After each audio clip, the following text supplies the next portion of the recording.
شما تعداد زیاد و فوق‌العاده‌ای که اینجا اومدین و بسیج شدین.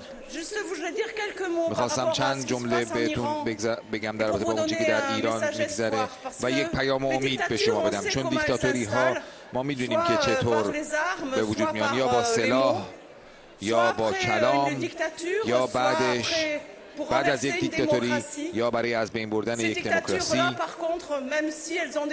هرچند شیوه های مختلفی دارن برای روی کار اومدن، ولی ما اونها رو میشناسیم و میدونیم که همشون شرایط مشترکی دارن، ما رو از آزادی هامون سلب کنن، نگذارن که زنان آزادی داشته باشن و مردم آزادی نداشته باشن و فرهنگ رو از بین ببرن و شکنجه بکنن، اعدام بکنن و کنترل همه نهادها در جامعه رو به دست بگیرن و همچنین نابودی کودکان و اینکه هر کاری دلشون بخواد بکنن وقتی که در جامعه بین المللی یک رابطه ای هست که به اونها تسلیم میشه. ولی این رو هم میدونیم و این تاریخ به ما اینو درس داده که همه دیکتاتوری ها در یک لحظه فرو میپاشند. همه دیکتاتوری ها و تاریخ این رو به ما آموخته از درون فرو میپاشند توسط اعتراضات بیرونی و با بسیج شما فرو میریزند با مقاومت از درون.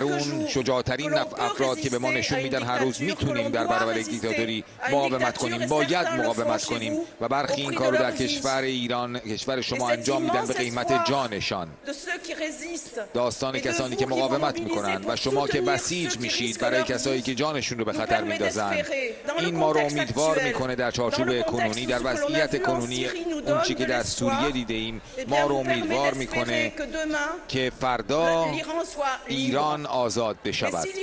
اگر ایران آزاد بشود باید آن را به یک دموکراسی زیبا تبدیل کرد، آنچنان که شایستش هست، آنچنان که مردم ایران شایستش هستند. به همین دلیل که همه کسانی که تلاش میکنند و در کمیته فرانسوی برای ایران دموکراتیک تلاش میکنند، دموکراسی که شما شایستش هستید در ایران رو آماده میکنند. میتونید از اونها تشکر کنید. ما از شما تشکر میکنیم به خاطر بسیجتون و امیدواریم که هر چه سریعتر نهادها در ایران اون چیزی بشن که شما شایستش هستین، مردم ایران شایستش هستند، یعنی یک دموکراسی